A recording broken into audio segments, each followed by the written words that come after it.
કટોરી આપણે જુવારનો લોટ લીધો છે, અડધી કટોરી એટલે નાની કટોરી જેટલી સૂજી નાખી છે. ભાઈ ખાટું હોય તો વિશેષ સારું જોઈશે. એમાં હું છાશ ઉમેરી રહી છું અને 20 મિનિટ માટે રેસ્ટ આપું છું. અહીં સ્વાદ અનુસાર નમક નાખું છું, 1 ચમચી થોડું એટલું તેલ નાખું છું. એની અંદર એટલા બેકિંગ સોડા.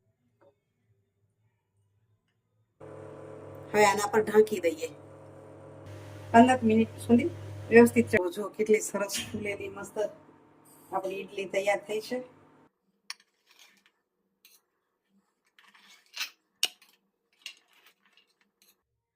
નમસ્કાર મિત્રો, કેમ છો? મજામાં? સ્વાગત છે તમારું મારી YouTube channel natural life with Nina પર. મિત્રો આજ સાંજે વિડિયાની શરૂઆત કરી દઈ છું. સવારે ઉતાવળે રોજ નીકળી જાઉં છું, તો આજે વિચાર્યું કે ઘણા દિવસથી કાંઈ નવું જૂનું બનાવ્યું નથી અને તમને કીધે રાખું છું કે જુવારના લોટની કંઈક આઈટમ બનાવશું.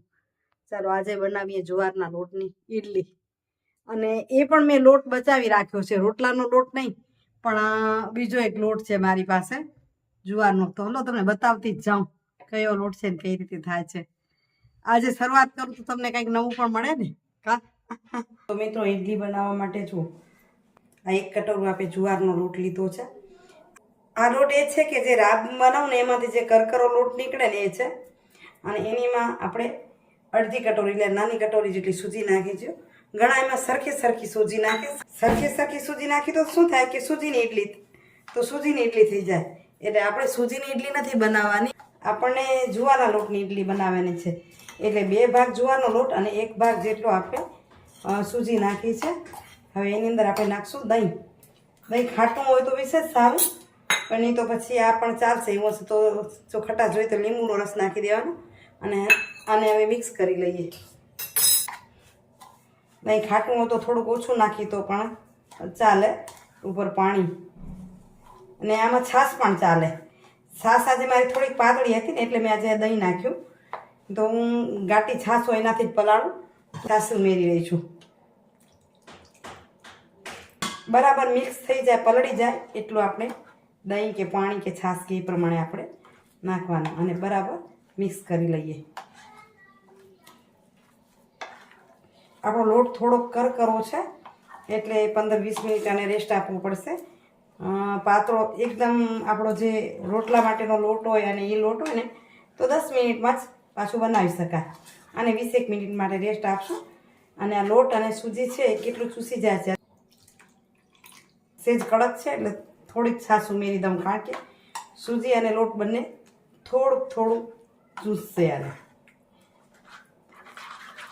અને રેસ્ટ આપીએ ત્યાં સુધી આપણે ચટણીની તૈયારી કરી શકીએ, સંભારની પણ તૈયારી કરી શકીએ.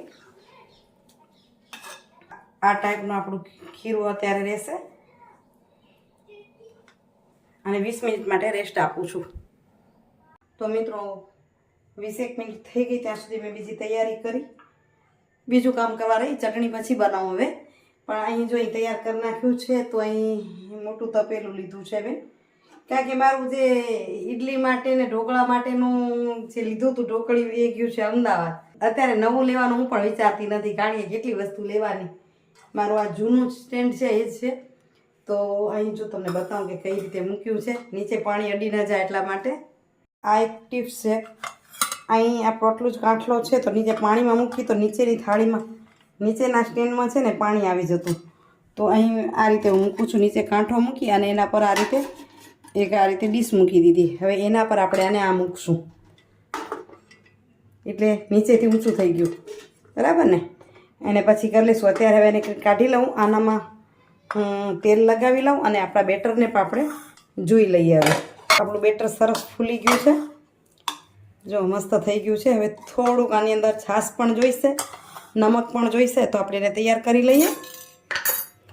સ્વાદ અનુસાર નમક નાખું છું, 1 ચમચી થોડું એટલું તેલ નાખું છું. ઓપ્શનલ છે, તેલ ના નાખી તો પણ ચાલે, પણ આમ થોડીક તેલવાળી હોય ને થોડીક મજા આવે.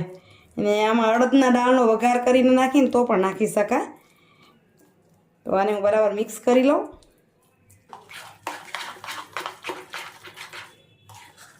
તાકી એકદમ મીઠું ગળી અને સરસ મિક્સ થઈ જાય. અને હવે છે ને આપણે સ્ટેન્ડમાં તેલ લગાવી લઈએ, ત્યાં સુધી એક સાઈડ મૂકું. સોડા આપણે એકદમ નાખશું ને ત્યારે જ નાખશું. આની અંદર ઈનો પણ નાખી શકાય અને બેકિંગ સોડા પણ નાખી શકાય. તો આની અંદર સહેજ સહેજ તેલ લગાવી લઈએ.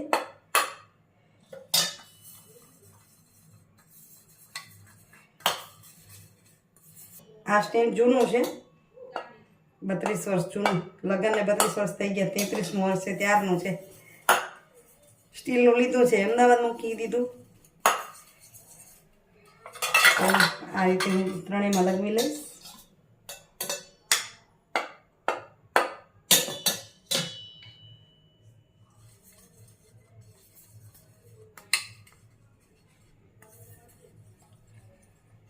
ગ્રીસ થઈ ગયું એને એક બાજુ મૂકીએ. એની અંદર એટલા બેકિંગ સોડા નાખું છું, તમે ઈનો પણ નાખી શકો.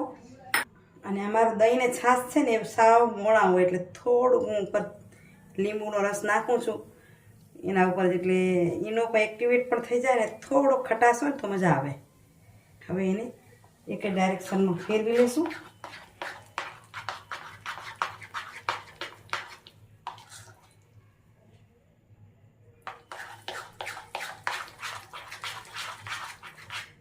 તો જો આપણું સરસ બેટર થઈ ગયું તૈયાર. તો આ ટાઈપનો આપણો કન્સિસ્ટન્સી હોવી જોઈએ. અને હવે આપણે એમાં નાખી લઈએ. આ ચમચો છે ને માપનો છે, એટલે હું દર વખતે આમ જ કરું.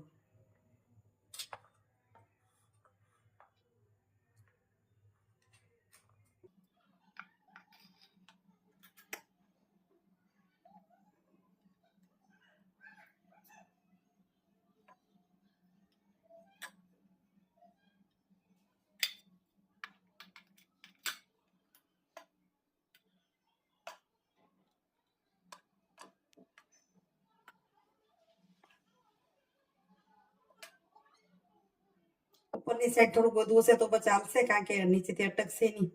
નીચેના છે ને માપના ભરવા જોઈએ, નહીં તો અડી જાય. એટલે તો આપણું આ રીતે તૈયાર થઈ ગયું. પાણી મૂક્યું છે એમાં આપણે મૂકી દઈએ. તમને મારું ઇન્ડિકેટર અવાજ કરે છે તો અવાજ આવતો હશે.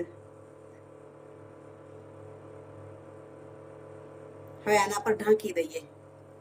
આ રીતે કોટનનું કપડું નાખીને ઢાંકી દીધી અને 15 મિનિટ સુધી વ્યવસ્થિત ચડી જશે. 17 મિનિટ જેવું થયું તો એને હવે ખોલીને જોઈએ. તો જો કેટલી સરસ ફૂલેલી મસ્ત આપણી ઈડલી તૈયાર થઈ છે. હવે એને કાઢી લઉં. થોડીક ઠંડુ થાય પછી નીકળશે. જો થોડુંક ઠંડુ થયું એટલે કાઢતા આવી. ગરમ ગરમમાં થોડુંક નીકળવાનું તાણ થાય. જો કેટલી મસ્ત સરસ થઈ છે. જુવારનો લોટ છે ને એમ જ છોકરા નહીં ખાય, પણ આવું કંઈક કરીને ખવડાવશો ને તો ખાઈ જશે. અમે તો અમે જુવાર ને બાજરીને હમણાં વિશેષ ખાઈએ છીએ. ઘઉંનો લોટ ઓછો ખાવાનું કરીએ છીએ.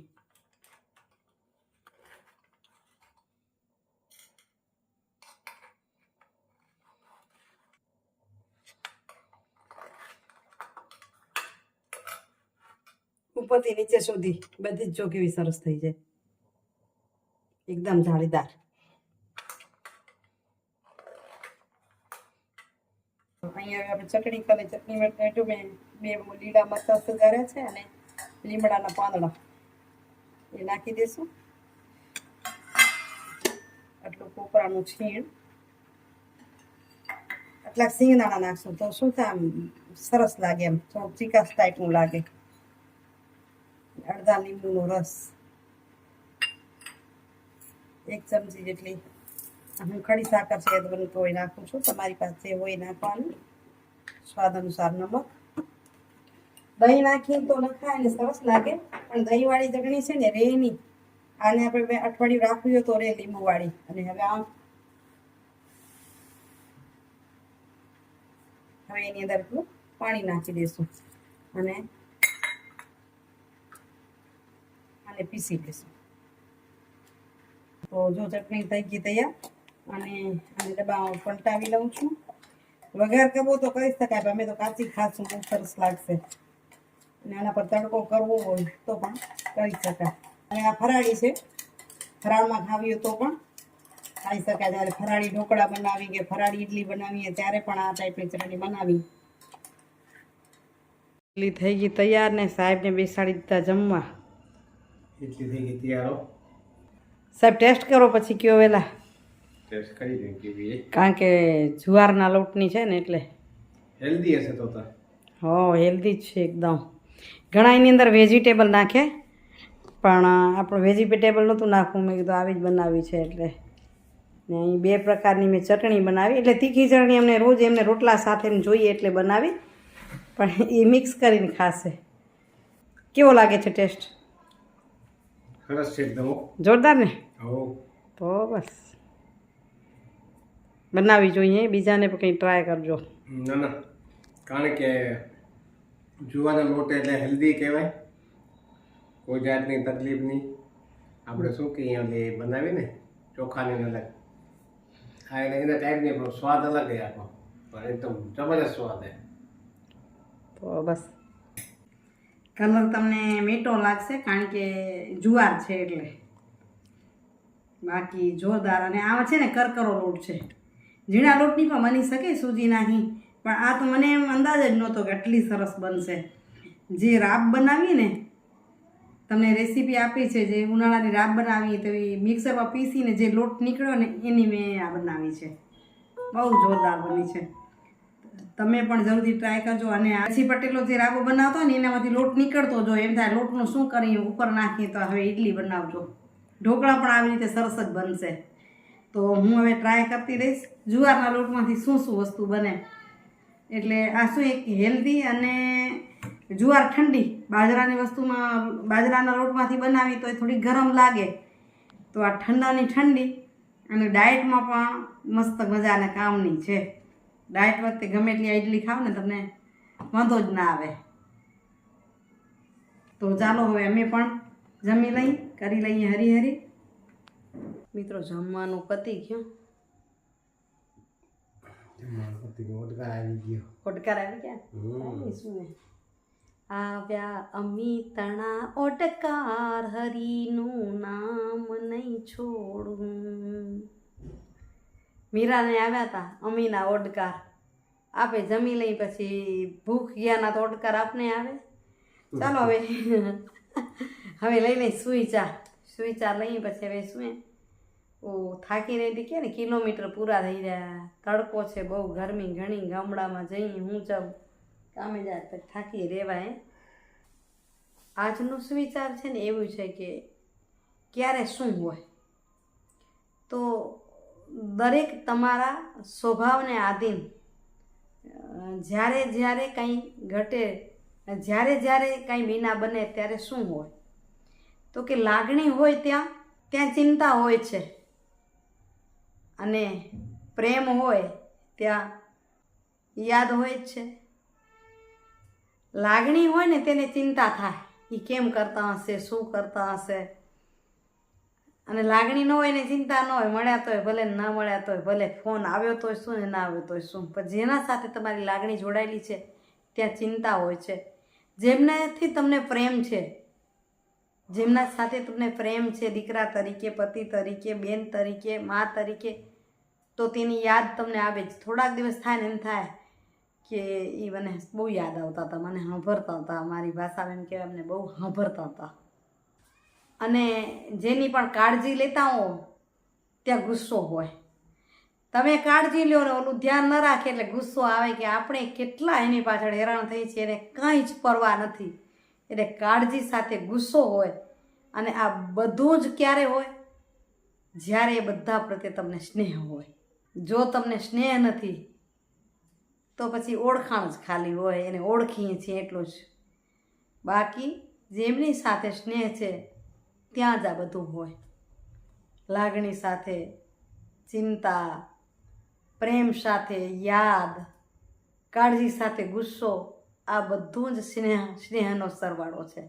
અને એટલે જ કીધું છે જીવનમાં શાંતિ અને સંતોષ મેળવવો હોય ને તો જે કંઈ તમારી પાસે છે આનંદ માણો. એ જ સકારાત્મક વિચારોથી સુંદર ભવિષ્યનો પાયો બાંધો. સુંદર ભવિષ્યનો પાયો જ સકારાત્મક વિચાર છે. અને વિચાર સારા હોય વિચાર તો પાયો થાય. આપણે વિચાર આવે તો થાય, એને વિચાર જ ના આવે તો કાંઈ નથી શકે. બસ એટલે આ બધું જ ભેગું કરવા માટે, શાંતિ અને સંતોષ મેળવવા માટે સકારાત્મક વિચારો એટલા જ જરૂરી છે. અને સકારાત્મક વિચારો સાથે અંદરની ભાવનાઓ એ જોઈએ, મને આ બધું મેળવીને શું કરવું છે. વસ્તુ મને 3 જ જોઈએ છે: સુખ સાથે શાંતિ અને એની સાથે સમૃદ્ધિ. સમૃદ્ધિ હોય અને સુખ શાંતિ ન હોય તો શું કામની? સમૃદ્ધિથી સુખ હોય એવું જરૂરી નથી. શાંતિ અને સંતોષ હોય તો સુખ આપોઆપ મળી જાય. ચાલો હવે વિડીયોનું એન્ડિંગ નહીં કરી શકું, હજી તમને કાલે મળીશ.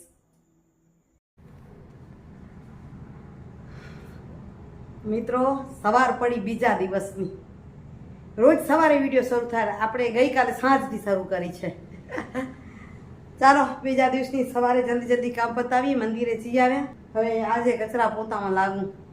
ઉપરથી કામ થોડુંક અધૂરું મૂક્યું છે તો હમણાં જ કરી આવી. અથાણાને જરાક જોઈ આવી અને પછી ભાગી અંજાર તાલુકાના ગામો જોવા માટે. હશે શક્યતાઓ તો તમને બતાવશું. 2 દિવસ પહેલા આપણે જો ગોળ નાખ્યો હતો ને,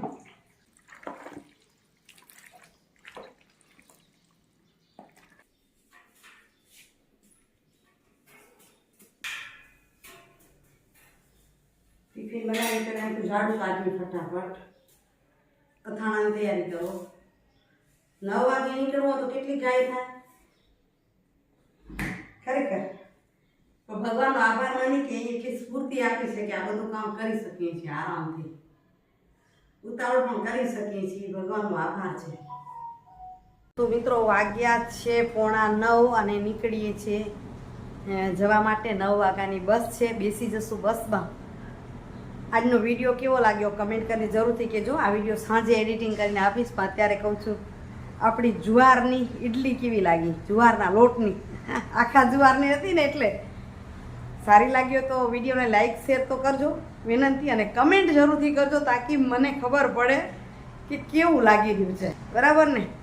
અત્યારે નીકળું છું. જો શક્યતાઓ હશે કાંઈ બતાવવા જેવું, કાંઈ લાગશે કે ચલો ફોરસે બતાવવા જેવું છે તો તમને બતાવશું, નહીં તો સાંજે આવીને પાછા તમને મળશું. તો આવજો મિત્રો, અત્યારે નીકળું છું.